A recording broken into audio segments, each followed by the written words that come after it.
서울 한복판에서 고작 20살 남짓한 여성의 머리채를 잡고 사채업자들이 행패를 부립니다. 아픈 아버지를 살리려다 사채의 늪에 빠진 동생, 그리고 민사사건이라 도와줄 수 없다며 등을 돌린 차가운 경찰. 오늘 사연은 정말 분노 없이는 들을 수가 없습니다. 이 모든 사실을 알게 된 특수부대 팀장인 언니는 피눈물을 삼키며 결심합니다. 법이 내 동생을 지키지 못한다면 내가 한다. 군복을 벗어 던지고 오직 동생을 구하기 위해 악의 소굴로 뛰어든 그녀. 과연 이 언니는 거대한 범죄 조직을 상대로 동생을 구해내고 그들을 모두 심판대에 세울 수 있었을까요? 한 자매의 처절한 사투와 눈물 없인 볼 수 없는 감동 실화가 지금 시작됩니다. 그 전에 잠깐 구독과 좋아요 먼저 꼭 눌러주시면 복 받으실 거예요. 숨을 들이쉴 때마다 폐속으로 밀려 들어오는 것은 신선한 공기가 아니었습니다. 역한 땀 냄새와 비릿한 진흙, 그리고 금속이 녹쓰는 듯한 피냄새가 한데 뒤섞여 머리가 아찔해질 지경이었죠. 대한민국 최정예 특수부대의 지옥주 훈련.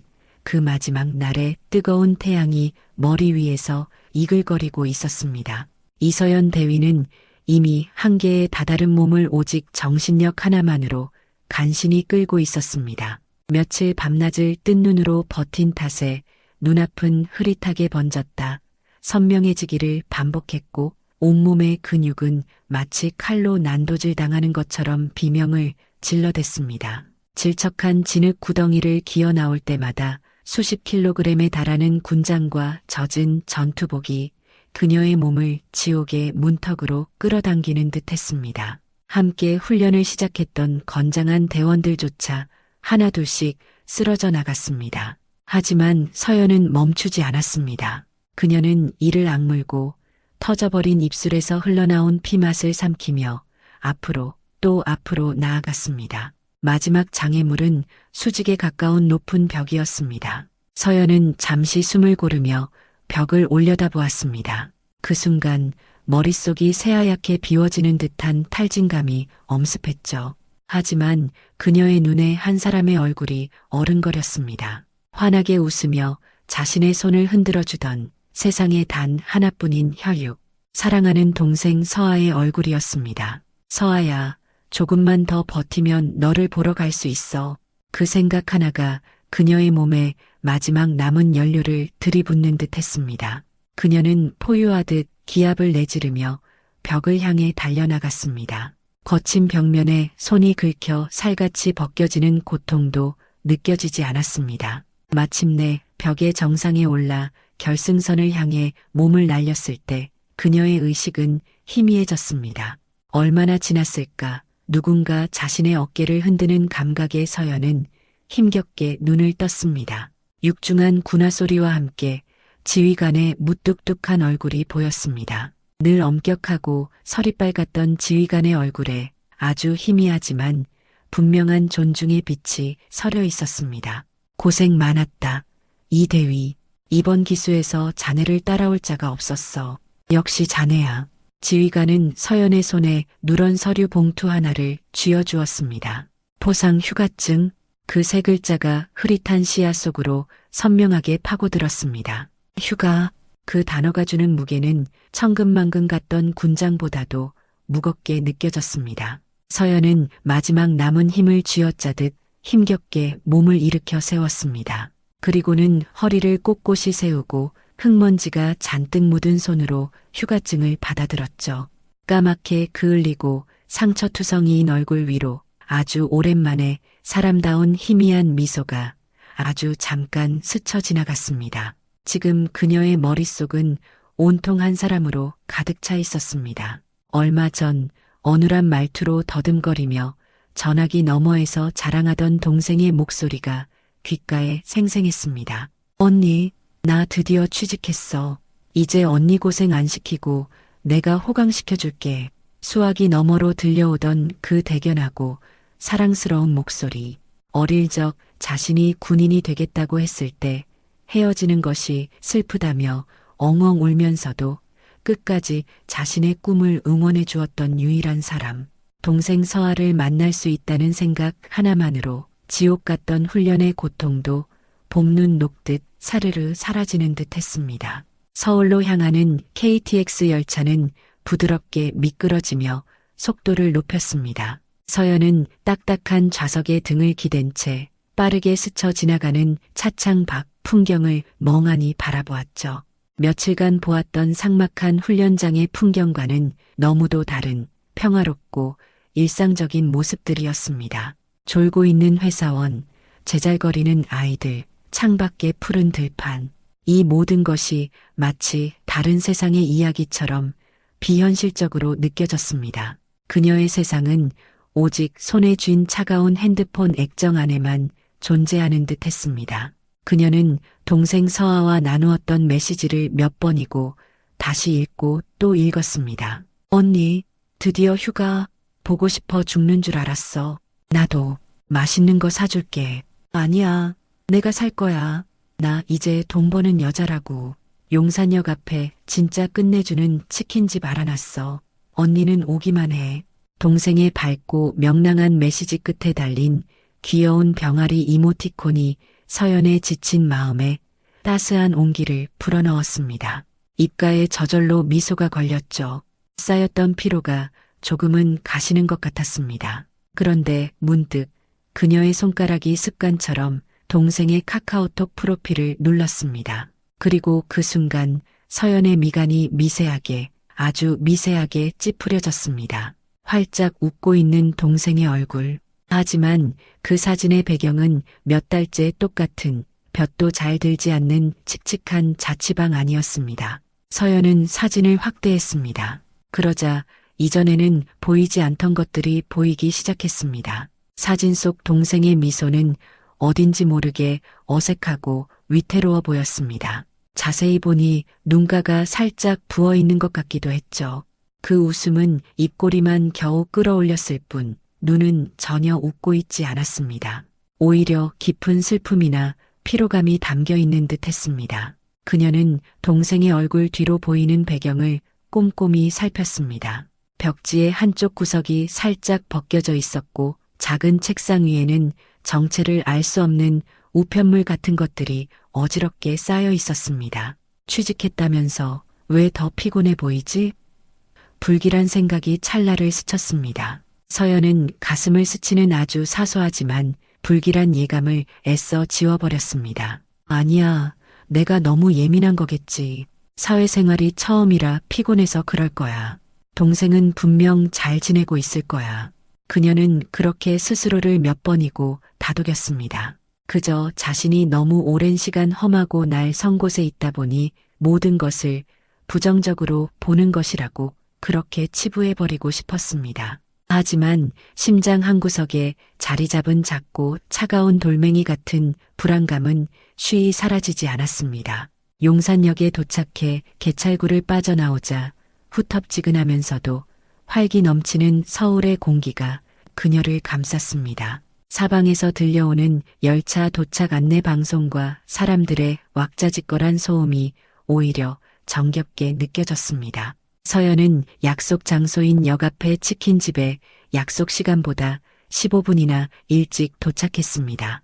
고소한 기름 냄새와 달콤한 양념 냄새가 가게 안에 가득했습니다. 서연은 창가 자리에 자리를 잡고 동생을 기다렸습니다. 처음 몇 분간은 설렘으로 가득했습니다. 어떤 표정으로 동생을 맞이할까, 얼마나 반가워할까 상상하며 미소를 지었죠. 하지만 약속 시간인 저녁 7시가 되었습니다. 동생은 오지 않았습니다. 10분이 지나자 서연의 얼굴에서 미소가 조금씩 사라졌습니다. 그녀는 핸드폰을 만지작거리며 입술을 깨물었죠. 20분이 흘렀습니다. 이제 설렘은 희미해지고 그 자리를 짜증과 걱정이 채우기 시작했습니다. 그녀는 서아야, 어디쯤이야? 무슨 일 있어? 라는 메시지를 보냈지만 답장은 오지 않았습니다. 30분이 훌쩍 지났습니다. 이제 가게 안의 즐거운 분위기는 그녀에게 아무런 위로도 되지 못했습니다. 다른 테이블의 웃음소리가 마치 자신을 비웃는 것처럼 느껴지기 시작했죠. 불안감이 목을 조여왔습니다. 심장이 불규칙하게 뛰었고 손바닥은 축축하게 젖어들었습니다.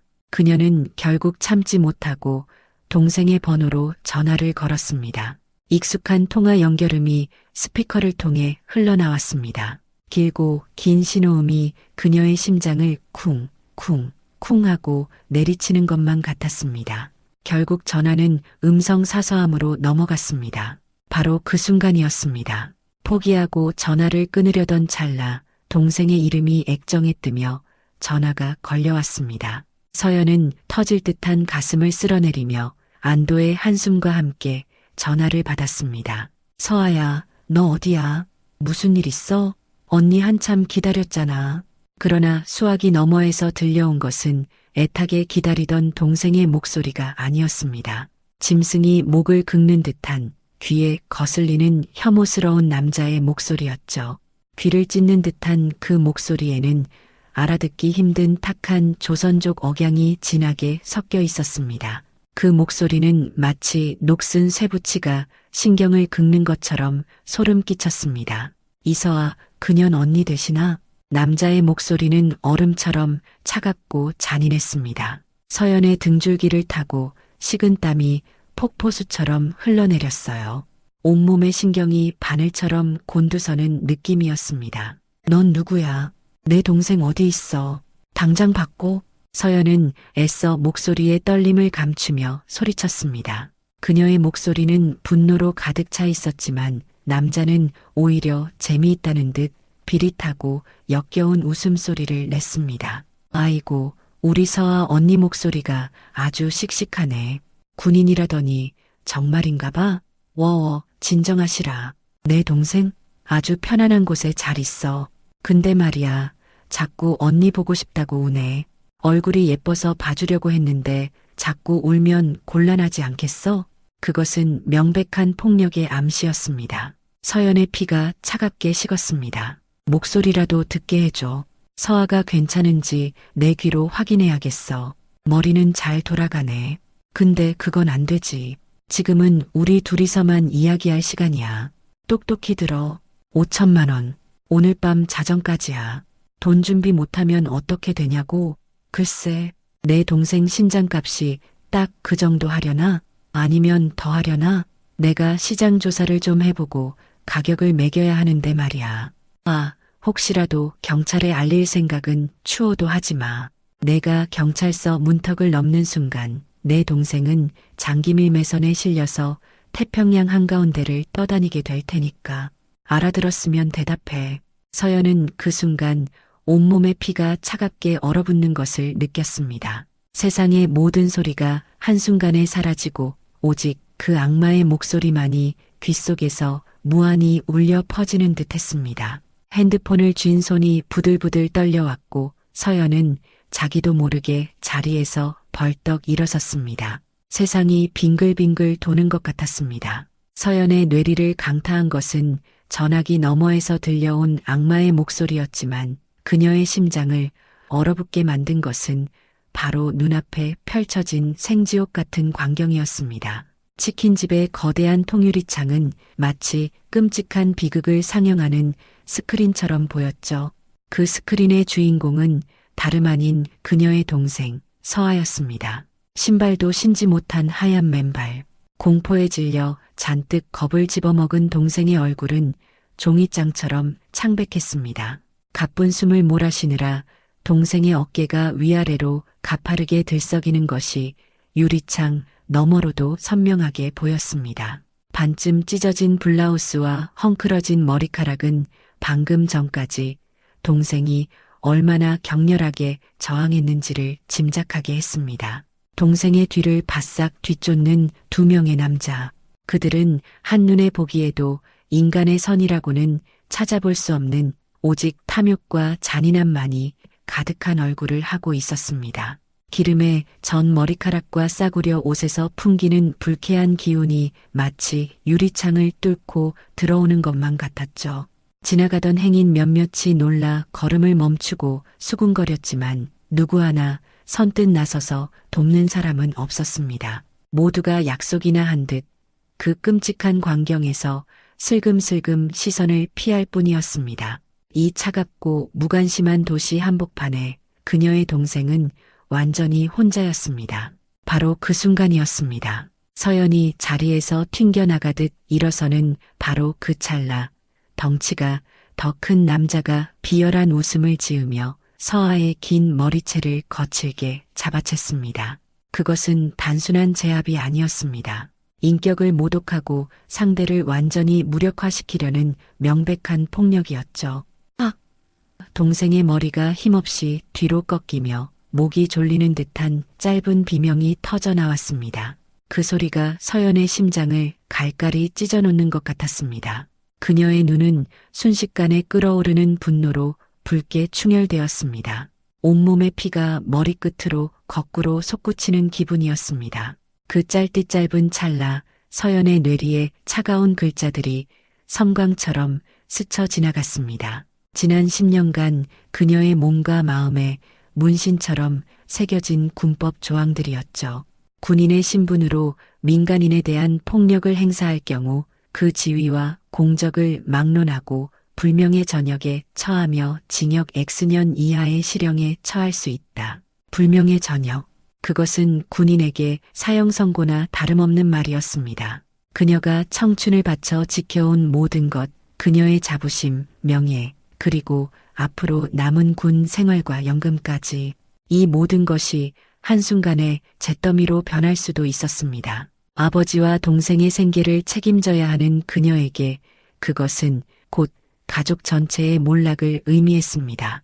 이성적인 판단이 그녀의 발목을 붙잡았습니다. 신고해야 해. 내가 나서는 건 최악의 선택이야. 이건 함정일지도 몰라. 머릿속에 차가운 군인이 그렇게 속삭였습니다. 하지만 그 목소리는 이내 다른 기억들에 의해 산산조각 나고 말았습니다. 코를 훌쩍이며 처음으로 유치원에 가던 날 자신의 옷자락을 놓지 못하고 울먹이던 5살 배기 서아의 얼굴, 자전거를 배우다 넘어져 무릎이 까졌을 때 아픈 자신보다 더 서럽게 울어주던 착한 동생의 모습, 그리고 얼마 전 영상 속에서 산소호흡기에 의지한 채 자신의 안위만을 걱정하던 아버지의 희미한 목소리까지. 그녀는 누구를 위해 그토록 혹독한 훈련을 견뎌냈던가? 누구를 위해 이 자리에 서 있는가? 국가와 국민. 그녀에게 국가란 곧 가족이었고 국민이란 바로 눈앞에서 폭력에 신음하는 사랑하는 동생이었습니다. 목에 걸린 차가운 군번줄의 무게와 동생의 처절한 비명이 그녀의 영혼을 양쪽에서 잡아 찢는 듯한 극심한 고통이었습니다. 서연은 입술을 피가 나도록 깨물었습니다. 그리고 아주 짧은 순간에 그녀의 인생을 뒤바꿀 결심을 내렸죠. 그녀의 머릿속에서 이성적인 군인은 사라졌습니다. 그녀는 속으로 굳게 그리고 처절하게 맹세했습니다. 국가는 다른 훌륭한 전우들에게 잠시 맡긴다. 지금 이 순간 내 동생은 오직 나만이 지킬 수 있다. 그녀의 눈빛에서 망설임의 흔적은 완전히 사라졌습니다. 그 자리에는 오직 동생을 구하려는 굶주린 암사자 같은 언니의 원초적인 본능만이 활활 타오르기 시작했습니다. 서연은 자신의 휴대폰으로 동생의 번호를 다시 눌렀습니다. 그것은 계산된 행동이었습니다. 저들의 시선은 온통 동생에게 쏠려 있다. 예상치 못한 외부의 자극, 주머니 속의 진동, 시선이 분산되는 시간 0.5초, 그걸로 충분하다. 예상대로 서아의 머리채를 잡고 있던 남자의 주머니에서 요란한 벨소리가 울렸죠. 그가 욕설을 나직이 내뱉으며 주머니로 시선을 돌리는 그 찰나의 틈, 서연은 그 순간을 절대 놓치지 않았습니다. 그녀는 테이블 위에 놓여있던 단단한 스테인리스 쇠젓가락 2개를 뱀이 먹이를 채듯 단단히 움켜쥐었습니다.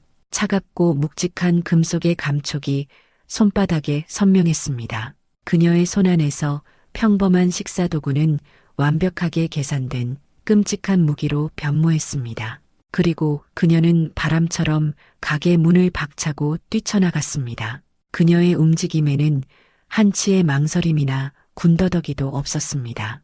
그녀는 서아를 붙잡고 있던 놈의 허벅지, 정확히 대퇴사두근의 신경다발이 가장 많이 모여 있는 곳을 노렸습니다.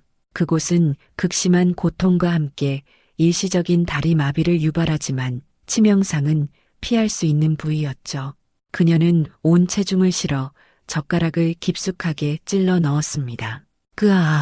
단순한 비명이 아니었습니다. 인간의 목에서 나온다고는 믿기 힘든 날카롭고 짐승 같은 절규가 용산역 앞 광장에 울려 퍼졌습니다. 남자는 그대로 쓰러져 자신의 허벅지를 부여잡고 대굴대굴 굴렀습니다. 그 충격으로 남자의 손에서 풀려난 서한은 그대로 바닥에 주저앉아 가쁜 숨을 몰아쉬었죠.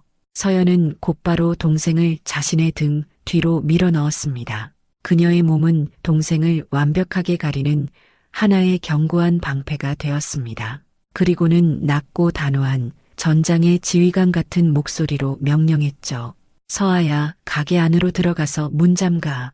빨리, 어서. 정신을 차린 남은 조폭들이 피가 거꾸로 솟는다는 얼굴로 쌍욕을 퍼부으며 동시에 달려들었습니다. 그들의 눈에는 경악과 함께 짙은 사리가 번뜩였습니다. 이 미친년이 내가 뭔데? 한 놈이 분노에 차주먹을 휘둘렀습니다. 서연은 일부러 잔뜩 겁에 질린 척 주춤하며 몸을 살짝 뒤로 뺐습니다. 그것은 상대의 공격을 유도하기 위한 계산된 움직임이었죠. 그녀의 본능적인 움직임에 속아 조폭의 주먹이 허공을 갈랐습니다. 바로 그 순간 서연은 번개처럼 그의 품 안으로 파고들었습니다. 그리고는 회전하는 몸의 원심력을 이용해 팔꿈치로 남자의 명치를 정확하고 강하게 가격했죠. 커! 하는 둔탁한 소리와 함께 남자는 숨도 쉬지 못하고 그대로 뒤로 넘어가 버렸습니다. 폐에 있던 모든 공기가 한꺼번에 터져나오는 소리가 선명하게 들렸습니다. 그 광경을 보고 마지막 남은 놈이 당황해서 잠시 멈칫한 찰나, 그 찰나의 망설임이 그의 패배를 결정지었습니다. 이미 서연의 날카로운 손날이 바람을 가르는 소리와 함께 그의 관자놀이를 정확히 가격한 후였습니다. 남자는 어떤 신음소리도 내지 못하고 마치 전원이 꺼진 로봇처럼 그대로 옆으로 쓰러졌습니다. 이 모든 것은 눈 깜짝할 사이에 단 3초 만에 끝나버린 일이었습니다. 서연의 주변에는 고통스럽게 신음하는 남자색과 겁에 질린 행인들의 침묵만이 무겁게 남았습니다. 방금 전까지 폭발적인 폭력이 휩쓸고 간 자리라고는 믿기지 않을 만큼 서연은 미동도 없이 서서 차갑게 식어가는 아스팔트를 내려다볼 뿐이었습니다. 그녀의 호흡은 조금의 흐트러짐도 없었습니다. 오직 그녀의 눈만이 얼음처럼 차갑게 그리고 슬프게 빛나고 있었습니다. 얼마 지나지 않아 요란한 사이렌 소리가 밤의 정적을 깨고 아스팔트 위로 어지럽게 번져나갔습니다. 2대의 경찰차가 붉고 푸른 경광등을 번쩍이며 현장에 도착했죠. 순식간에 주변은 무슨 일인가 싶어 몰려든 구경꾼들로 인산인해를 이루었습니다. 사람들은 멀찍이 서서 쓰러진 남자들과 그 앞에 미동도 없이 서 있는 서연, 그리고 그녀의 등 뒤에 숨어 흐느끼는 서아를 향해 수군거리며 핸드폰 카메라를 들이댔습니다. 제복을 입은 경찰들이 차에서 내려 신속하게 현장을 통제했습니다. 그들의 얼굴에는 일상적인 사건 처리의 피로감과 3명의 건장한 남자를 단신으로 제압한 듯한 젊은 여성에 대한 미묘한 경계심이 뒤섞여 있었습니다. 경찰 중 한 명이 서연에게 다가와 다소 곤란하다는 표정으로 입을 열었습니다. 선생님, 괜찮으십니까? 일단 이분들은 저희가 연행하겠습니다. 그런데 정확히 무슨 일이 있었는지 설명해 주시겠어요? 서연의 목소리는 방금 전 지옥 같은 싸움을 치른 사람이라고는 믿기지 않을 만큼 차분하고 흔들림이 없었습니다. 그녀의 시선은 여전히 동생에게 고정된 채였죠. 저 남자들이 제 동생을 납치하려 했습니다. 저는 제 동생을 지켰을 뿐입니다. 명백한 정당방위였습니다. 경찰은 신음하는 남자들과 그들의 상태를 빠르게 훑어보았습니다. 하나같이 급소만 정확히 가격당해 전투 불능 상태가 되었을 뿐 불필요한 상처는 없었습니다. 그는 서연을 다시 한번 쳐다보았죠. 그의 눈에 스치는 것은 의심이 아닌 경탄에 가까운 기묘한 빛이었습니다. 일단 그렇게 보입니다만 그래도 절차라는 것이 있으니 서에 가셔서 경위서를 작성해 주셔야 합니다. 동생분도 많이 놀라신 것 같은데 안정이 필요해 보이시는군요. 서연은 아무 말 없이 고개를 끄덕였습니다. 조폭들이 수갑이 채워져 경찰차에 구겨 넣듯 태워지는 동안 그녀는 동생의 차가운 어깨를 감싸 안았습니다. 이제 다 끝났다고 괜찮다고 몇 번이고 다독였죠. 하지만 그녀의 마음속에서는 그 어떤 안도감도 느껴지지 않았습니다. 오히려 차갑고 불길한 예감이 뱀처럼 또아리를 틀고 있었죠. 이것은 결코 끝이 아니라는 것을 그녀의 군인으로서의 감각이 비상벨을 울리며 경고하고 있었습니다. 이것은 거대한 악의 실체 위로 드러난 아주 작은 빙산의 일각에 불과했습니다. 경찰 조사는 생각보다 간단히 끝났습니다. 서연은 잔뜩 놀란 동생을 위로하고 끔찍했던 기억을 조금이라도 씻어내기 위해 근처의 허름한 삼겹살집으로 향했습니다. 지글지글 불판 위에서 고기가 익어가는 소리가 가게 안에 시끄럽게 울렸고 주변 테이블에서는 술잔을 부딪히는 소리와 사람들의 유쾌한 웃음소리가 가득했습니다. 하지만 이 활기차고 평범한 풍경은 두 자매가 처한 현실과 극명한 대조를 이루며 오히려 더 큰 비참함을 안겨주었습니다. 서연은 애써 밝은 목소리로 이런저런 시시콜콜한 이야기를 꺼냈습니다. 서아야, 이제 진짜 괜찮아. 저놈들 다 잡혀갔잖아. 일단 이거 먹고 힘부터 내자. 응? 언니가 고기 맛있게 구워줄게. 하지만 서아는 마치 영혼이라도 빠져나간 사람처럼 아무런 말이 없었습니다. 그녀는 그저 고개를 푹 숙인 채 불판 위에서 까맣게 타들어가는 고기만 멍하니 바라볼 뿐이었습니다. 그러다 가끔씩 소리도 없이 눈물만 뚝뚝 흘렸죠. 그 눈물은 불판 위로 떨어져 치익 하는 소리를 내며 속절없이 증발해버렸습니다. 서연은 타들어가는 고기보다 까맣게 타들어가는 제 마음이 더 아팠습니다. 대체 무슨 빚이야? 누구한테 진 거야? 얼마인데 그래? 언니한테 솔직하게 말해. 그래야 언니가 어떻게든 방법을 찾아볼 수 있어. 이렇게 입 닫고 있으면 어떡해. 서연이 다그치듯 묻자 서아는 고개를 세차게 저으며 어깨를 움츠렸습니다. 아니야 언니. 정말 아니야. 내가 해결할 수 있어. 정말이야. 우리 세상에 둘뿐이잖아. 내가 이렇게 언니한테까지 숨기면 언니는 정말 미칠 것 같단 말이야. 제발 언니 좀 봐줘, 서아야. 응? 서연의 애타는 호소에도 서아는 굳게 닫힌 조개처럼 입을 열지 않았습니다. 그녀의 침묵은 그 어떤 비명보다도 서연의 가슴을 아프게 후벼 팠습니다. 결국 서아는 자리에서 일어나 화장실로 가버렸습니다.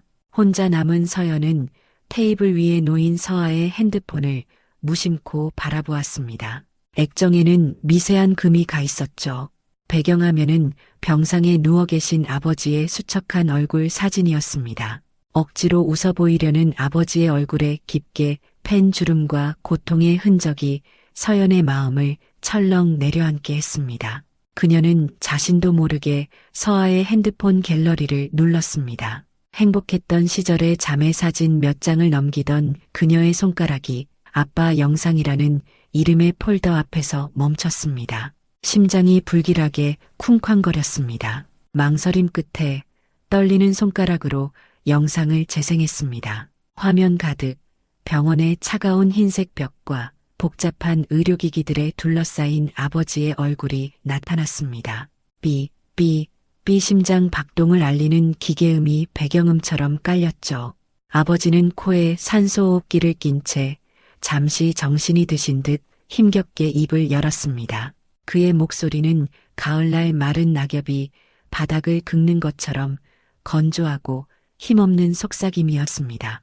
우리 아버지는 한 글자 한 글자 힘겹게 내뱉었습니다. 막내딸, 그는 잠시 말을 멈추고 거친 숨을 몰아쉬었습니다. 서아야, 아버지는 고통에 찬 신음을 꿀꺽 삼키며 간신히 다음 말을 이었습니다. 언니한테는 그의 목소리는 거의 들리지 않을 만큼 작아졌습니다. 절대 말하지 마라. 아버지는 다시 한번 길고 고통스러운 숨을 들이마셨다가 내뱉었습니다. 그 숨소리만으로도 그의 온몸이 비명을 지르고 있음을 알 수 있었죠. 아버지는 다시 입을 열었습니다. 그는 잠시 말을 끊었다가 다시 이었습니다. 나라 지키는 아주 큰일하는 사람이니께 매 단어마다 엄청난 노력이 들어가는 듯 보였습니다. 애비 걱정 같은 걸로 그의 시선은 허공을 향했습니다. 그 귀한 마음에 신경 쓰게 하면 못 쓴다. 아버지는 거의 애원하듯 말했습니다. 알았지? 그의 마지막 물음은 거의 소리가 나지 않았습니다. 아빠는 괜찮으니까 너도 몸 조심하고. 아버지는 그 말을 끝으로 완전히 지친 듯 눈을 감았습니다. 영상이 끝나자 서연은 핸드폰을 쥔 채 그대로 굳어버렸습니다. 전화기가 손에서 미끄러질 뻔한 것을 간신히 붙잡았죠. 눈물이 비 오듯 쏟아졌지만 소리내어 울 수도 없었습니다. 식당의 소음 속에서 그녀는 소리 없이 무너져 내렸습니다. 아버지의 끝없는 사랑과 그 사랑을 지키기 위해 모든 짐을 홀로 짊어진 동생의 희생이 거대한 무게가 되어 그녀의 어깨를 짓눌렀습니다. 그렇게 식사를 겨우 마치고 나오던 어둡고 좁은 골목길이었습니다. 시끄러운 대로변에 불빛이 닿지 않는 음습하고 축축한 공기가 가득한 곳이었죠. 코끝에 퀴퀴한 쓰레기 냄새가 스쳤습니다. 바로 그때였습니다. 어디선가 낮게 깔리는 엔진 소리가 들려왔습니다. 소리는 순식간에 가까워지더니 이내 골목을 뒤흔드는 귀를 찢을 듯한 굉음으로 변했습니다. 골목의 앞뒤에서 동시에 나타난 여러 대의 오토바이가 헤드라이트를 터뜨리며 그들의 퇴로를 완벽하게 막아섰습니다. 강렬한 불빛에 눈이 멀 것 같았습니다. 헬멧을 쓴 남자들의 분위기는 아까 치킨집 앞에서 마주쳤던 어설픈 놈들과는 차원이 달랐죠. 그들은 마치 잘 훈련된 사냥개들처럼 서늘하고 조직적인 기운을 풍기고 있었습니다. 그중 리더로 보이는 남자가 천천히 오토바이에서 내렸습니다. 그는 다른 이들과는 달리 말끔한 가죽 재킷을 입고 있었고 그 움직임에는 포식자의 여유와 자신감이 넘쳤습니다. 아, 찾았네. 우리 예쁜 자매님들. 저녁 식사는 맛있게들 하셨나? 그의 목소리는 꿀처럼 부드러웠지만 그 안에는 치명적인 독이 숨겨져 있었습니다. 그는 비릿하게 웃으며 서아의 핸드폰을 손에서 흔들어 보였습니다.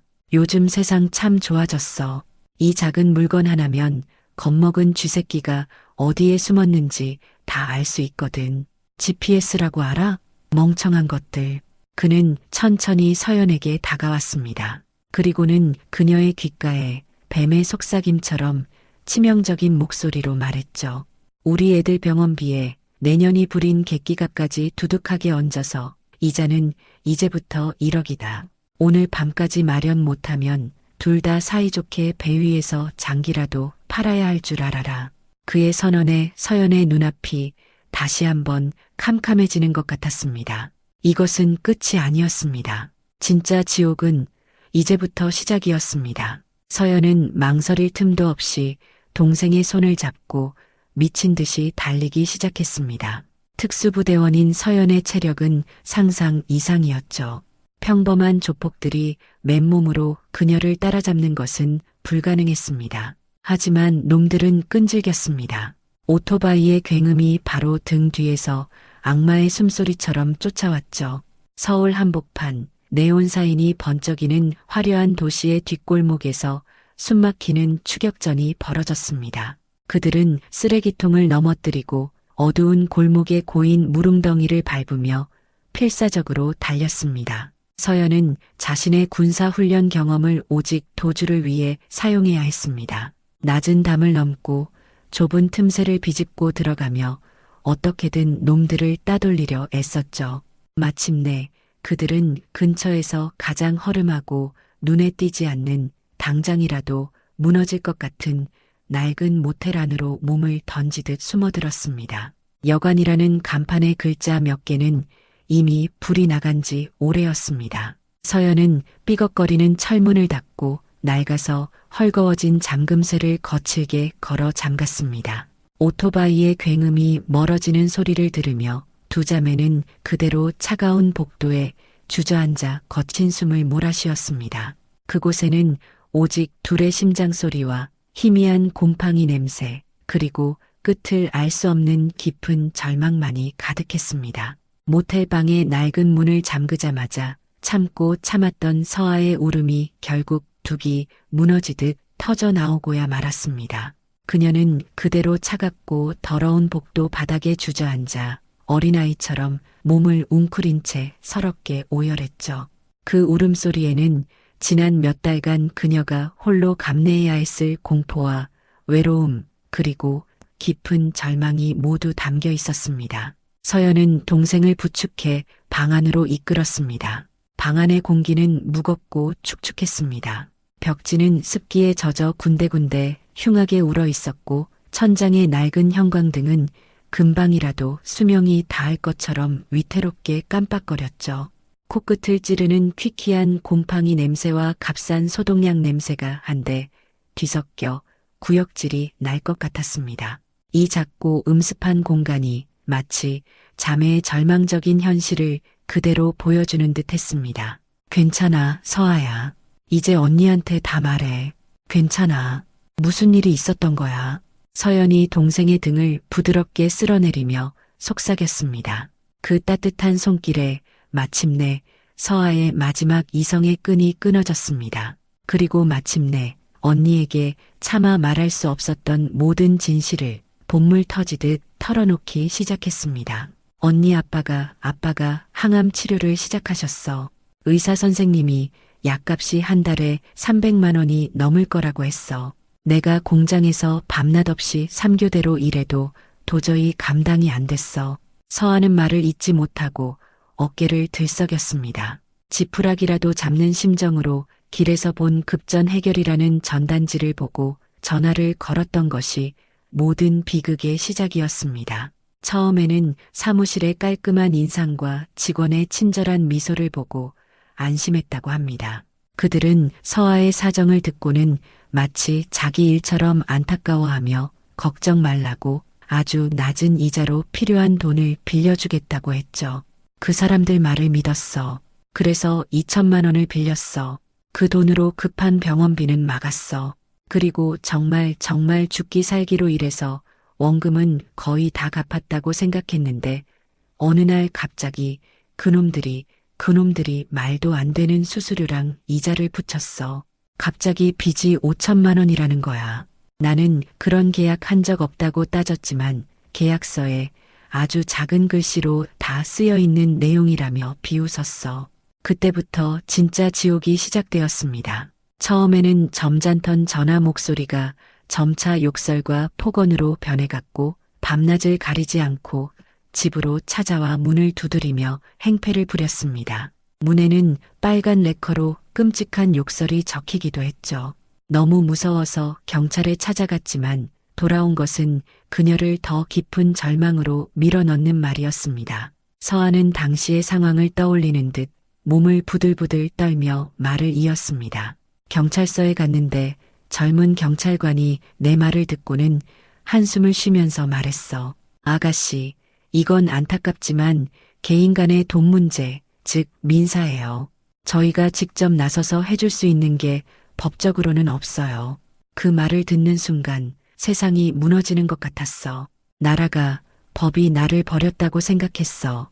언니, 서아의 절망적인 고백을 듣는 동안 서연의 머릿속에는 지워버리고 싶었던 기억 하나가 칼날이 되어 생생하게 되살아났습니다. 불과 몇 달 전 혹한기 훈련으로 몸과 마음이 모두 얼어붙어 있던 어느 추운 겨울밤이었습니다. 뼛속까지 파고드는 추위와 피로 속에서 그녀는 동생의 전화를 받았습니다. 언니나 너무 힘들어. 정말 다 그만두고 싶어.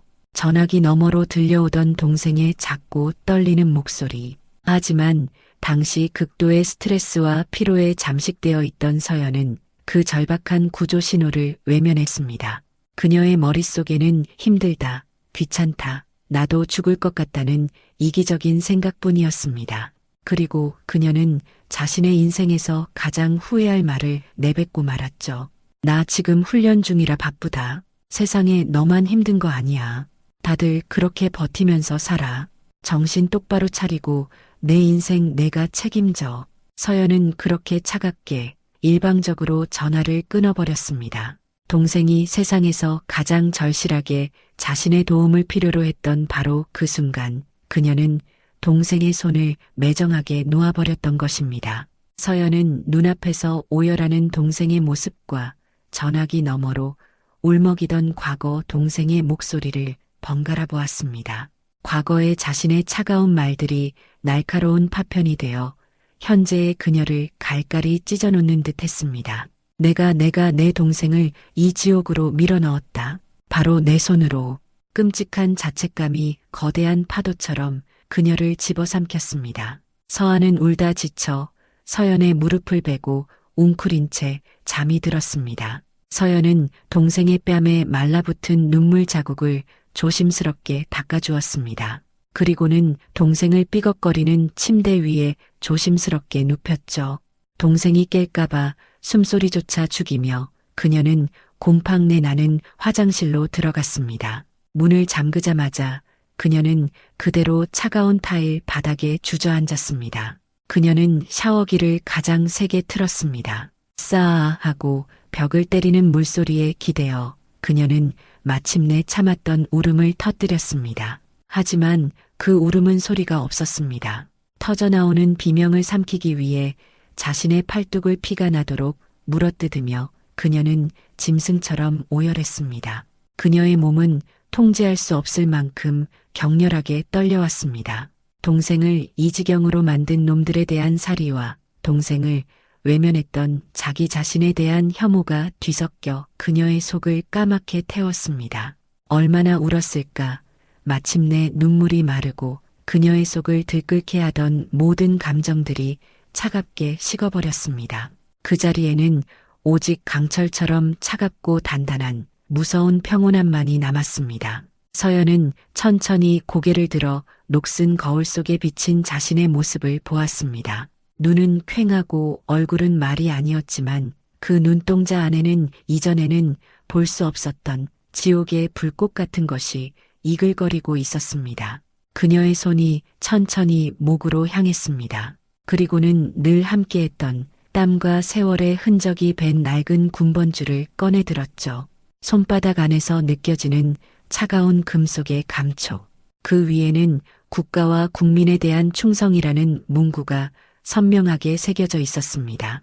그녀는 그 문구를 가만히 내려다보며 나직이 그러나 단호하게 속삭였습니다. 국가, 국민, 내 국가는 이 작은 방에 쓰러져 자는 내 동생이다. 내 국민은 병상에 누워 나를 걱정하는 내 아버지다. 법이 그들을 지키지 못한다면 내가 한다. 더 이상 군인 이서연이 아니라 언니 이서연으로서 내 방식대로 이 전쟁을 끝낸다. 그것은 신을 향한 기도가 아니었습니다. 자기 자신을 향한 피로 새기는 맹세였습니다. 그녀의 눈에서 더 이상 눈물은 흐르지 않았습니다. 서연은 혼자서는 거대한 조직을 상대할 수 없다는 것을 누구보다 잘 알고 있었습니다. 이것은 감정만으로 해결할 수 있는 문제가 아니었죠. 이건 전쟁이었습니다. 그녀에게는 아군의 지원이 필요했습니다. 하지만 그녀가 기댈 수 있는 아군은 군대에도 경찰에도 없었습니다. 그녀의 머릿속에 단 한 사람의 얼굴이 떠올랐습니다. 특전사 시절 자신의 부사수였고 지금은 특수경호업체를 운영하고 있는 선배 최진혁. 목숨을 걸고 싸우는 것이 어떤 것인지 아는 사람. 그리고 자신에게 목숨을 빚진 사람. 서연은 화장실에서 나와 잠든 동생의 얼굴을 잠시 내려다보았습니다. 그리고는 결심을 굳힌 채 핸드폰을 들고 복도로 나갔습니다. 수년간 단 한 번도 개인적인 부탁으로 연락한 적이 없었던 그의 번호를 찾아냈습니다. 그녀의 손가락이 통화 버튼 위에서 잠시 망설였습니다.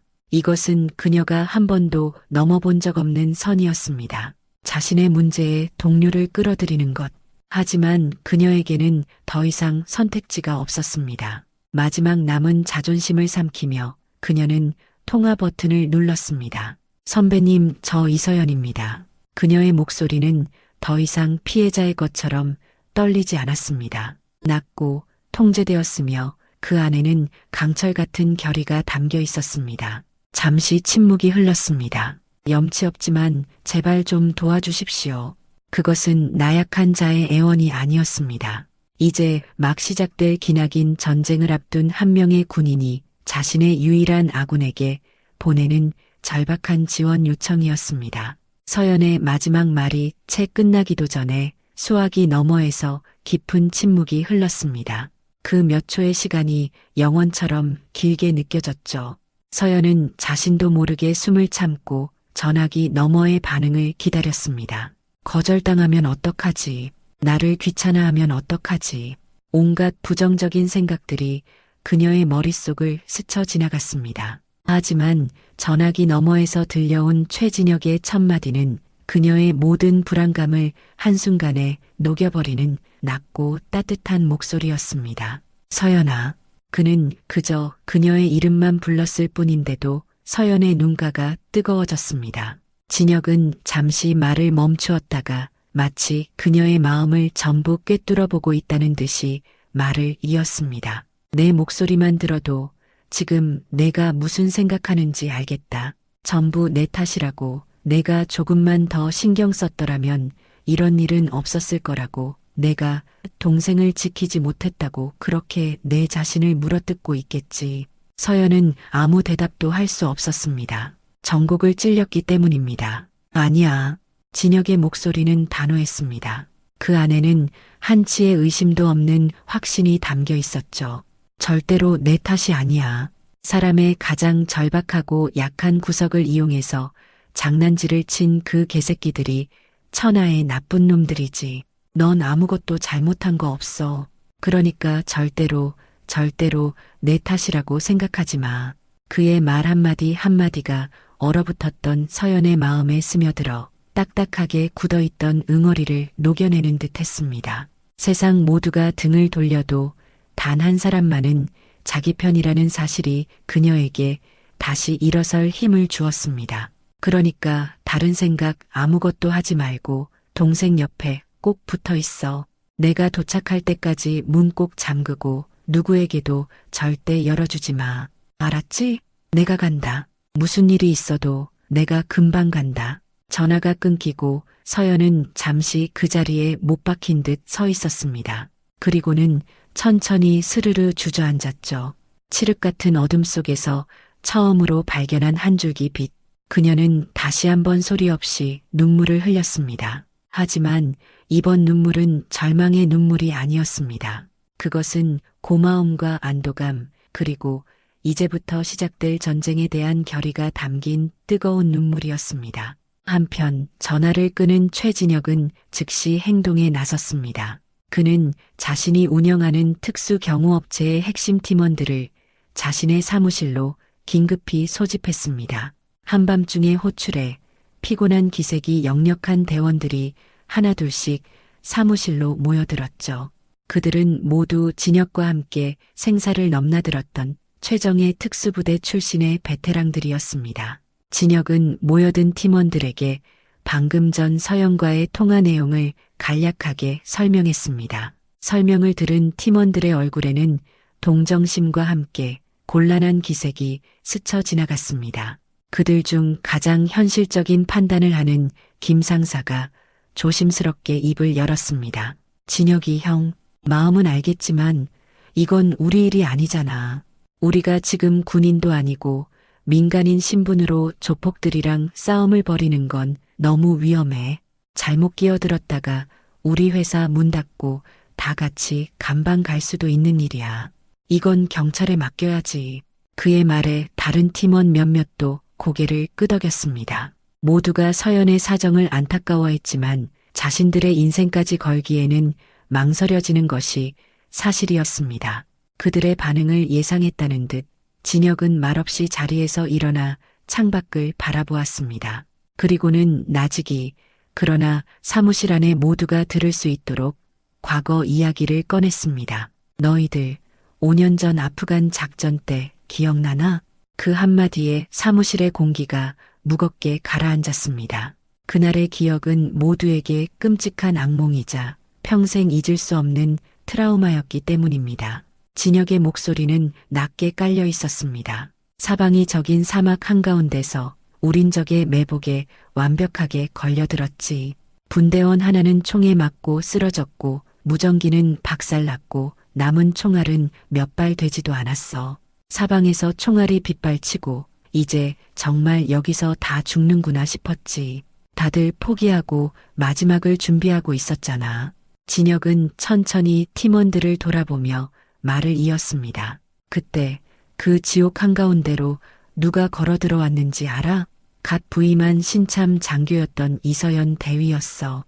혼자서 후방에 있으라는 명령을 어기고 포위망을 단신으로 뚫고 들어와서 정신 나간 사람처럼 총을 쏘면서 우리한테 퇴로를 열어줬어.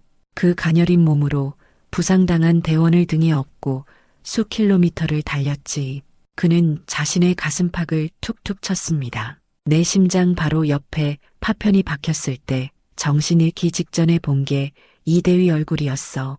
그 여자가 아니었다면 난 지금 이 자리에 없어. 너희들도 마찬가지고. 그때 우리 분대원 6명 전부 이 대위한테 목숨 빚진 거야. 그 빚 평생 가슴에 묻고 살아야 하나 싶었는데 이제 그 빚을 갚을 기회가 온 거다. 난 간다. 내 목숨을 구해준 전우의 가족을 구하러 내 빚 갚으러. 너희들은 어떡할래? 진혁의 말이 끝나자 사무실에는 무거운 침묵이 흘렀습니다. 망설이던 팀원들의 눈빛이 서서히 그러나 분명하게 달라지기 시작했습니다.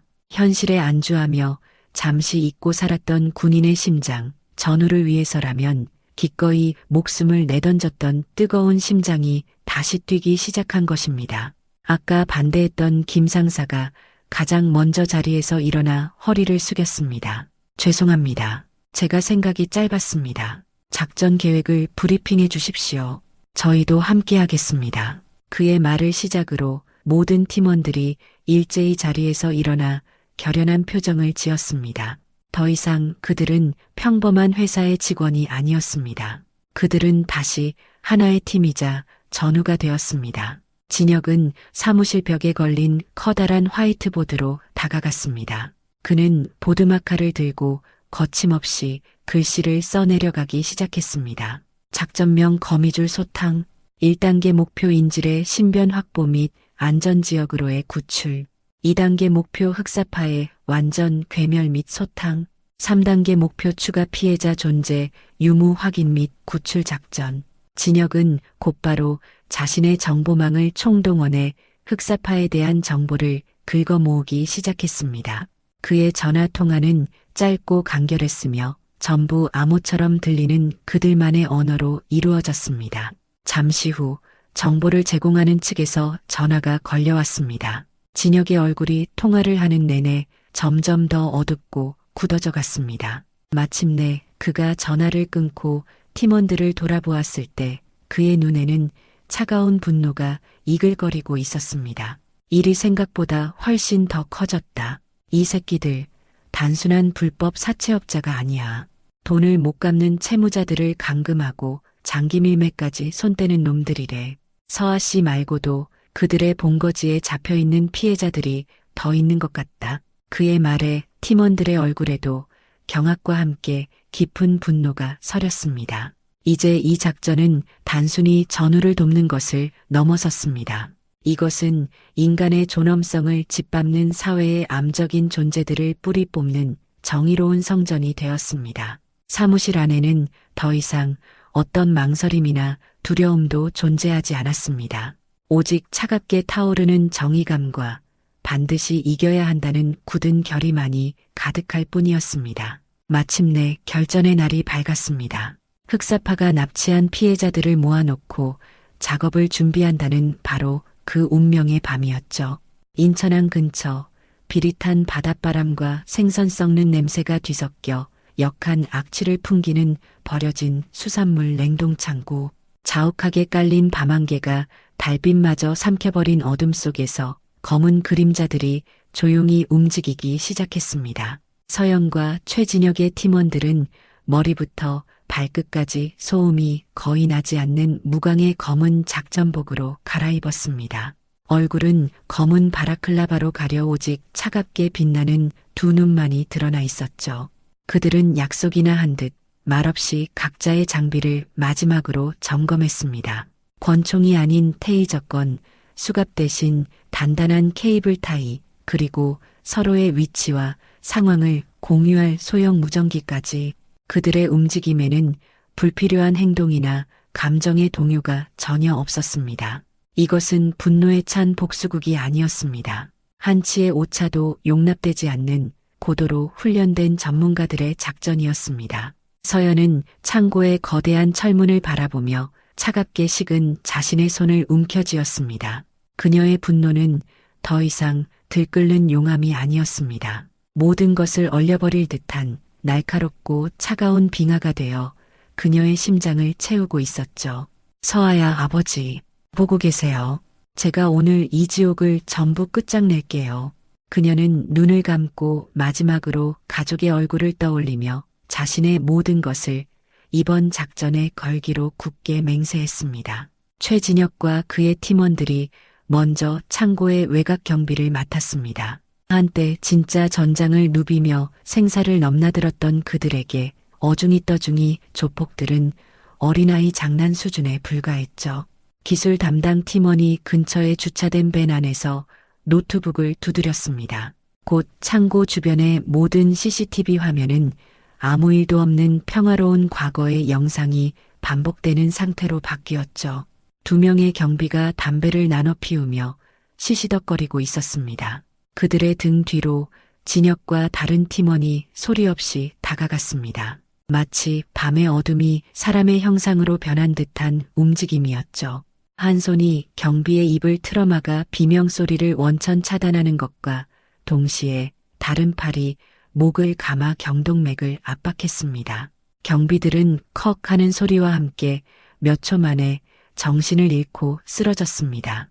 팀원들은 그들의 몸을 조심스럽게 어둠 속으로 끌어다 눕혔습니다. 이 모든 과정은 단 10초도 걸리지 않았고 낙엽 구르는 소리 하나 내지 않은 완벽한 제압이었습니다. 그 사이 서연은 홀로 건물 뒤편의 낡고 좁은 환풍구를 통해 단독으로 건물 내부 침투를 시작했습니다. 녹슨 철제 덮개를 열자 퀴퀴한 먼지와 쥐의 사체 썩는 냄새가 훅 끼쳐왔습니다. 그녀는 미간을 찌푸렸지만 망설이지 않았습니다. 좁고 어두운 환풍구 안을 그녀는 뱀처럼 유연하고 조용하게 기어갔습니다. 아래쪽 환풍구 틈새로 아무것도 모른 채 카드놀이를 하며 낄낄거리는 조직원들의 모습이 보였습니다. 서연의 눈이 차갑게 빛났습니다. 마침내 창고 내부의 복도 끝에 다다른 서연은 환풍구 덮개를 조심스럽게 열고 소리 없이 바닥으로 뛰어내렸습니다. 그녀는 고양이처럼 사뿐하게 착지했죠. 그런데 바로 그때 그녀의 예민한 귀에 아주 희미한 소리가 들려왔습니다. 누군가 겁에 질려 흐느끼는 소리, 아주 작은 신음소리였습니다. 서연은 숨을 죽이고 소리가 들려오는 쪽으로 다가갔습니다. 복도 맨 끝, 굳게 잠긴 작은 철문 앞에서 소리는 멈췄습니다. 서연은 허리춤에서 작은 도구를 꺼내 망설임 없이 낡은 자물쇠를 풀어냈습니다. 문을 열자 그녀의 눈앞에 믿을 수 없는 광경이 펼쳐졌습니다. 좁고 더러운 방, 깜빡거리는 백열등 아래에 놓인 거대한 계집, 그리고 그 철창 안에 한 할머니가 짐승처럼 갇혀 공포에 질린 채 덜덜 떨고 있었던 겁니다. 할머니는 눈물과 콧물로 얼굴이 범벅이 된 채 서연을 보고는 기겁하며 철창 구석으로 몸을 움츠렸습니다. 살려주시오, 제발. 나는 아무것도 몰라요. 돈은 꼭 갚을게요. 할머니의 애원에 서연의 심장이 쿵 하고 내려앉았습니다. 그녀는 천천히 할머니에게 다가가 자신의 얼굴을 가리고 있던 바라클라바를 벗었습니다. 그리고는 최대한 부드러운 목소리로 말했습니다. 할머니, 괜찮아요. 저는 할머니를 해치러 온 사람이 아니에요. 구하러 왔어요. 서연의 눈빛을 확인한 할머니는 경계를 조금 풀고 떨리는 목소리로 자신의 사연을 털어놓았습니다. 아픈 손주가 있는데 급하게 수술비가 필요해서 전단지를 보고 돈을 빌렸다고 했습니다. 처음에는 아주 적은 돈이었지만 빚은 눈덩이처럼 불어났고 결국 이곳까지 끌려오게 되었다고 했죠. 할머니의 주름진 얼굴과 공포에 질린 눈빛 위로 서연은 병상에 누워 계신 자신의 아버지의 얼굴을 보았습니다. 약하고 선량하며 세상의 악의에 무방비하게 노출된 사람들. 그녀의 분노는 이제 개인적인 차원을 넘어섰습니다. 그것은 사회의 어두운 구석에서 약자들을 짓밟는 모든 악에 대한 거룩한 분노로 타올랐습니다. 서연은 허리춤에서 육중한 절단기를 꺼내 철창의 자물쇠를 단숨에 끊어버렸습니다. 철컥 하는 요란한 소리가 방 안에 울려 퍼졌습니다. 그녀는 할머니를 부축해 일으키며 흔들림 없는 목소리로 약속했습니다. 걱정 마세요, 할머니. 제가 오늘 이 지옥 전부 끝장낼 겁니다. 약속할게요. 서연은 귓속의 무전기를 통해 진혁에게 연락했습니다. 선배님, 추가 피해자 발견. 할머니 한 분. 비지점으로 이동시켜 후송조에 인계바람. 진혁의 짧은 응답을 확인한 그녀는 할머니를 팀원에게 안전하게 인계했습니다. 할머니를 구출하고 나자 그녀의 눈빛은 다시 얼음장처럼 차가워졌습니다. 그녀는 다시 바라클라바를 착용했습니다. 이제 자비는 없었습니다. 그녀의 발걸음은 조직의 심장부, 두목인 흥룡의 사무실이 있는 2층으로 향했습니다. 삐걱거리는 낡은 계단을 오르는 그녀의 발걸음은 고양이처럼 고요했지만 그 안에는 태풍과 같은 분노가 휘몰아치고 있었죠. 2층의 육중한 철제 사무실 문 앞에 다다르자 안에서 고함치는 소리가 희미하게 새어나왔습니다. 서연은 문에 귀를 바싹 대고 아내 대화에 집중했습니다. 이 쓸모없는 새끼들아. 계집년 하나, 군발이 언년 하나를 이 시간까지 아직도 못 찾아와. 당장 오늘 밤에 작업해야 할 물건이 몇 갠데 이 새끼들이 일을 다 망치고 있어. 그년들 당장 산채로 잡아와. 아주 뼈와 살을 분리해 줄 테니까. 물건. 그 한마디가 서연의 마지막 남은 이성의 끈을 끊어버렸습니다. 그녀의 동생과 방금 전 구출한 할머니와 또 다른 이름 모를 피해자들을 그저 돈벌이, 수단 하나의 물건으로 취급하는 그 목소리. 서연의 손이 차가운 철제 문고리를 잡았습니다. 이제 심판의 시간이었습니다. 물건. 흥룡의 입에서 나온 그 한마디가 서연의 마지막 남은 이성의 끈을 남김없이 불태워버렸다. 그녀의 손이 차가운 철제 문고리를 잡았다.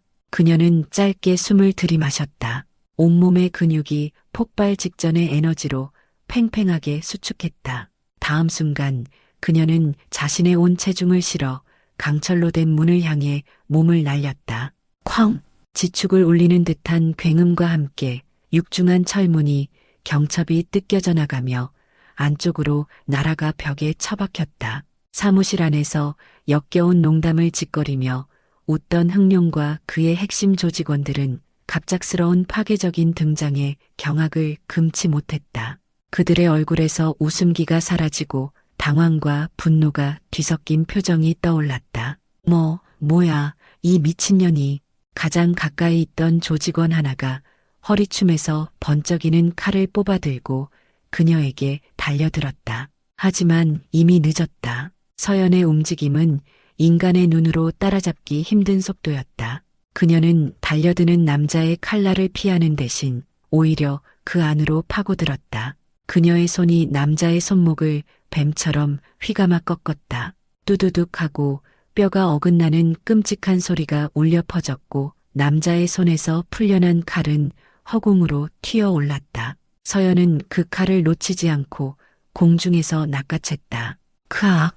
손목이 부러진 남자가 비명을 지르며 주저앉는 것과 동시에 다른 쪽에서 쇠파이프를 든 남자가 그녀의 머리를 향해 풀스윙을 날렸다.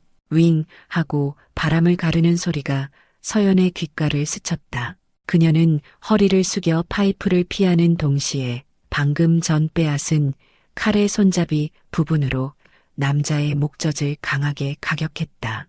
컥! 남자는 숨막히는 소리를 내며 목을 부여잡은 채 쓰러졌다. 사무실은 순식간에 비명과 고통, 그리고 공포로 가득 찬 아수라장이 되었다. 사무실이 아수라장으로 변한 그 순간 조직원 중 하나가 마침내 권총을 꺼내 서연을 향해 겨누었다. 그의 눈에는 공포와 함께 상대를 죽여야 내가 산다는 도끼가 서려 있었다. 움직이지 마, 이년아.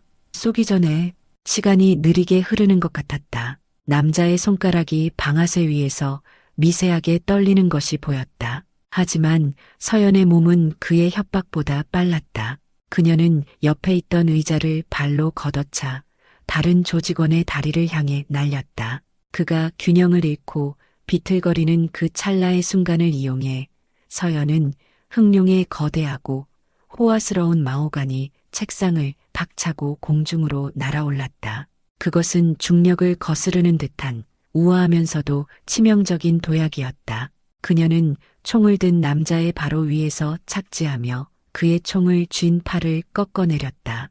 그녀의 무릎이 남자의 어깨 관절을 정확히 내리찍었고 팔꿈치에서는 인간의 몸에서 나는 소리라고는 믿기 힘든 둔탁한 파열음이 터져나왔다. 으아!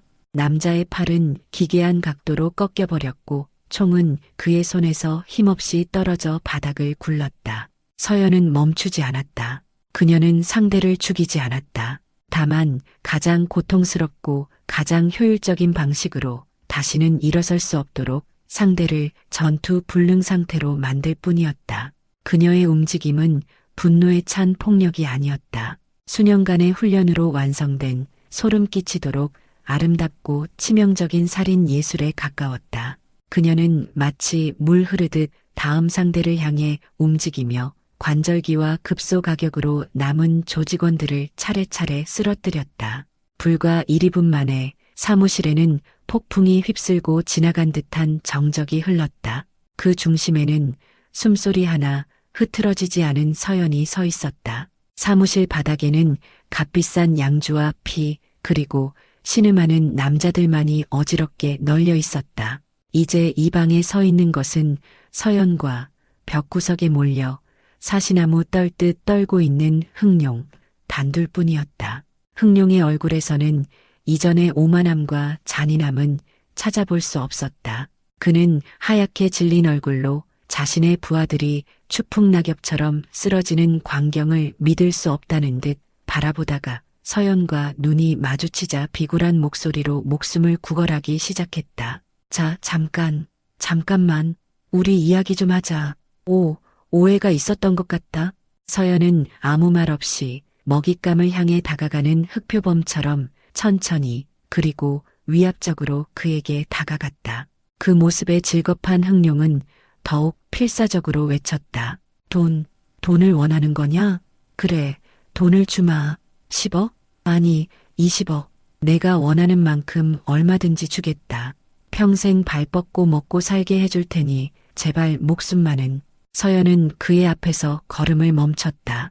그리고 다음 순간 그녀의 손이 번개처럼 뻗어나가 흑룡의 멱살이 아닌 목 그 자체를 움켜쥐었다.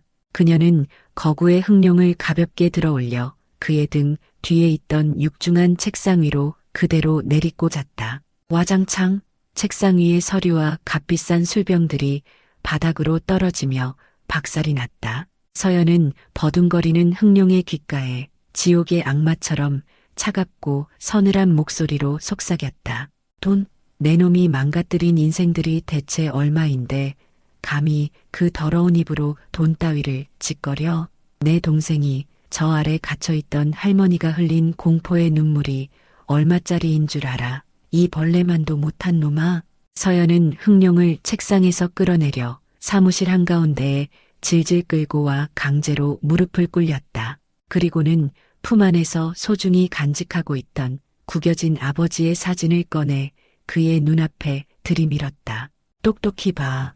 내 놈이 물건 취급하며 죽이려 했던 사람의 가족이다. 이분 앞에서 내 더러운 죄를 하나하나 빌어. 그뿐만이 아니었다. 서연은 바닥에 나뒹구는 흥룡의 번쩍이는 황금색 스마트폰을 주워들었다. 그리고는 동영상 녹화 버튼을 눌러 굴욕적으로 무릎 꿇고 있는 그의 얼굴을 비추기 시작했다. 내 그 잘난 얼굴, 온 세상 사람들이 다 보게 해줄게. 자, 이제 빌어. 내 동생에게, 그리고 내 놈에게 모든 것을 빼앗긴 사람들에게 했던 것처럼 살려달라고 빌어보가고. 목소리가 작다. 개미 소리만 해서는 들리지 않잖아. 온 세상 사람들이 다 듣게 더 크게 빌란 말이야. 흥룡은 치욕과 공포에 온몸을 떨며 눈물과 콧물을 쏟아내며 살려달라고 잘못했다고 빌기 시작했다. 그의 비굴한 울음소리가 스마트폰을 통해 생생하게 녹화되고 있었다. 그의 자존심과 모든 것이 산산조각 나는 순간이었다. 바로 그때 박살난 사무실 문으로 최진혁과 그의 팀원들이 일사불란하게 진입했다. 그들은 눈앞의 광경에 잠시 놀랐지만 이내 각자의 임무에 돌입했다. 몇몇은 바닥에 쓰러진 조직원들을 케이블 타이로 결박했고 다른 이들은 서랍을 뒤져 피 묻은 계약서와 장부 가리고 컴퓨터의 하드디스크까지 모든 증거물들을 신속하고 정확하게 확보하기 시작했다. 진혁은 귓속의 무전기에 짧게 말했다. 진입 완료. 목표 제압. 증거물 확보 중. 약속된 대로 지금 진입 바람. 그의 말이 끝나기 무섭게 방탄조끼와 헬멧으로 무장한 광역수사대 형사들이 사무실로 들이닥쳤다. 진혁은 이 작전을 시작하기 전 자신이 가장 신뢰하는 광수대 팀장에게 미리 모든 정보를 공유해 두었던 것이다. 진혁은 팀장이 다가오자 흥룡의 자백 영상이 녹화되고 있는 스마트폰을 건넸다. 팀장님, 여기 이놈의 생생한 자백 영상입니다. 그리고 이 서류들이 장기밀매 계약서 원본으로 보입니다.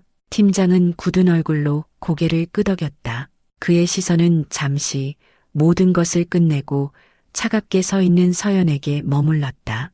그의 눈에는 경탄과 존중, 그리고 인간적인 연민이 복잡하게 뒤섞여 있었다.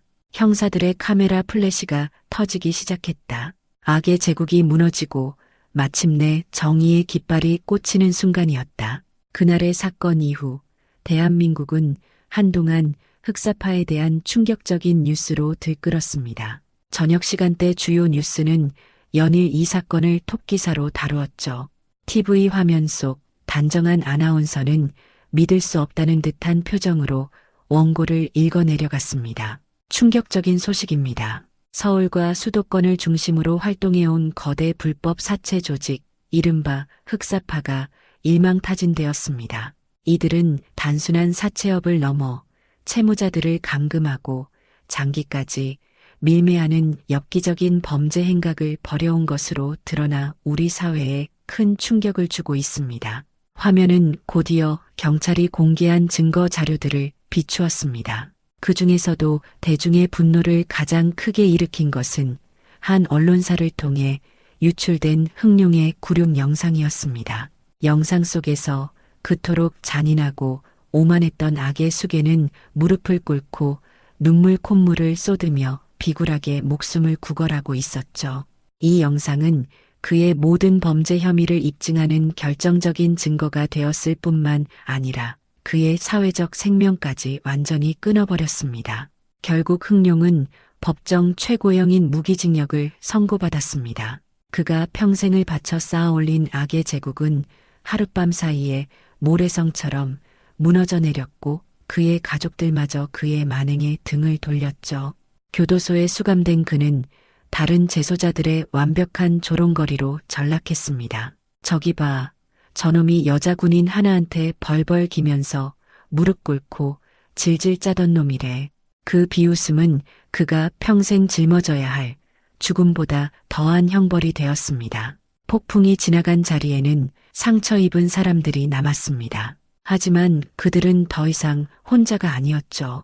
서아와 창고에서 구출되었던 할머니를 비롯한 피해자들은 피해자 연대라는 작은 모임을 만들었습니다.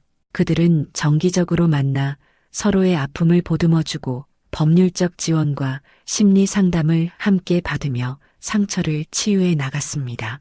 어느 날 모임에서 할머니는 서아의 손을 꼭 잡으며 말했습니다. 학생 덕분에 내가 지금 이렇게 두 발 뻗고 잠도 자고 웃을 수도 있게 됐어. 정말 고맙고 또 고마워. 학생 언니한테도 꼭 좀 전해줘. 서아는 환하게 웃으며 고개를 끄덕였습니다. 그녀의 얼굴에서는 더 이상 이전의 그늘과 공포를 찾아볼 수 없었죠. 아버지의 병원비는 한 사회복지재단의 도움으로 무사히 해결되었고 무엇보다 아버지의 병세가 기적처럼 호전되기 시작했습니다. 악의 무리가 소탕되었다는 소식이 세상 그 어떤 명약보다도 더 좋은 약이 되었던 것입니다. 오랜만에 두 자매는 함께 아버지의 병문안을 갔습니다. 아버지는 더 이상 위중한 환자들이 있는 병실이 아닌 햇살이 잘 드는 일반 병실에 앉아 있었습니다. 예전보다 혈색도 훨씬 좋아진 모습이었죠. 아버지는 두 딸의 손을 꼭 잡고 한참 동안 아무 말도 하지 못했습니다. 그의 주름진 눈가에서 뜨거운 눈물이 흘러내렸습니다. 미안하다, 이 못난 애비 때문에 우리 딸들이 너무 큰 고생을 했다. 서아가 아버지의 손을 더욱 꽉 잡으며 눈물 섞인 미소로 대답했습니다. 아니야, 아빠. 이제 다 괜찮아. 우리 언니가 전부 다 해결해줬어. 그러니까 아빠도 이제 아무 걱정 말고 얼른 건강해지기만 해. 서연은 말없이 그저 두 사람을 바라보며 희미하게 웃을 뿐이었습니다. 그 순간만큼은 그녀 역시 평범한 딸이자 언니였습니다. 세 식구의 눈물은 기나긴 고통을 씻어내는 정화의 눈물이자 새로운 시작을 축복하는 행복의 눈물이었습니다. 물론 서연의 행동에 대한 대가가 없는 것은 아니었습니다. 그녀는 결국 군법에 의해 회부되었죠. 군복을 입은 엄격한 판사들 앞에 선 그녀의 마음은 담담했습니다. 그녀는 자신의 선택에 단 한 점의 후회도 없었기 때문입니다. 재판장은 무거운 목소리로 판결을 읽어 내려갔습니다.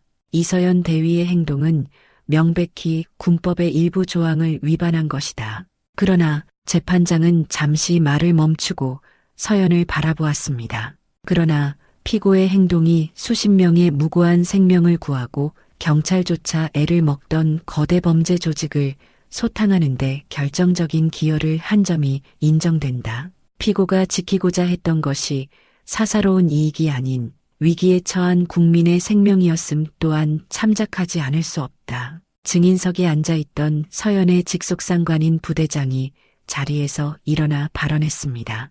이 대위는 군인의 가장 위대한 명예가 무엇인지 교범이 아닌 행동으로 증명했습니다. 그것은 바로 어떤 상황에서도 자신의 목숨을 걸고 국민의 생명과 안전을 지키는 것입니다. 저는 제 부하인 이서연 대위가 진심으로 자랑스럽습니다. 최종적으로 그녀에게 내려진 판결은 군인의 명예를 지키기 위한 최소한의 징계인 견책 처분이었습니다.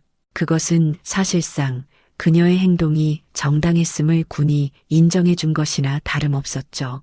길고 길었던 휴가가 끝나고 부대로 복귀하는 날이었습니다. 서울역 플랫폼, 기차 출발을 알리는 안내 방송이 울려 퍼지고 있었습니다. 서아는 더 이상 어둡고 위태로운 모습이 아니었습니다. 그녀는 예전처럼 밝고 씩씩한 모습으로 돌아와 언니를 향해 장난스럽게 말했습니다. 언니, 이번 휴가는 너무 살벌했다. 다음 휴가 땐 진짜 치킨만 먹는 거다. 알았지? 서연은 웃으며 고개를 끄덕였습니다. 기차에 오르기 직전 서연은 동생을 향해 돌아섰습니다. 두 사람의 시선이 허공에서 마주쳤습니다. 더 이상 어떤 말도 필요 없었죠. 서연은 동생을 향해 천천히 그리고 절도 있게 거수 경례를 붙였습니다. 그것은 군인이 민간인에게 하는 어색한 경례가 아니었습니다. 그것은 한 명의 수호자가 또 다른 수호자에게 보내는 깊은 존중과 사랑, 그리고 영원히 지켜주겠다는 굳은 약속이 담긴 경례였습니다. 기차는 서서히 움직이기 시작했습니다. 창밖으로 멀어지는 동생의 모습을 바라보며 서연은 가만히 자신의 목에 걸린 군번줄을 만졌습니다. 더 이상 그것은 그녀를 짓누르던 죄책감의 무게가 아니었습니다. 가슴속 깊은 곳에서부터 차오르는 따뜻한 자부심의 무게였습니다. 그녀는 이제야 비로소 깨달았습니다. 자신이 지켜야 할 진정한 국가와 국민이 누구인지를, 그리고 군인의 진짜 명예가 어디에 있는지를 말입니다. 기차는 새로운 희망과 다짐을 싣고 힘차게 앞으로 나아갔습니다. 그 전에 잠깐 구독과 좋아요 먼저 꼭 눌러주시면 더 재미있는 사연으로 보답하겠습니다. 오늘의 사연 어떻게 들으셨나요? 오늘도 귀한 시간 내어주시고 끝까지 시청해주신 구독자 여러분, 진심으로 감사드립니다. 그리고 사랑합니다. 다음 영상을 누르시기 전에 잠깐 구독과 좋아요 먼저 꼭 눌러주시면 부자 되실 거예요.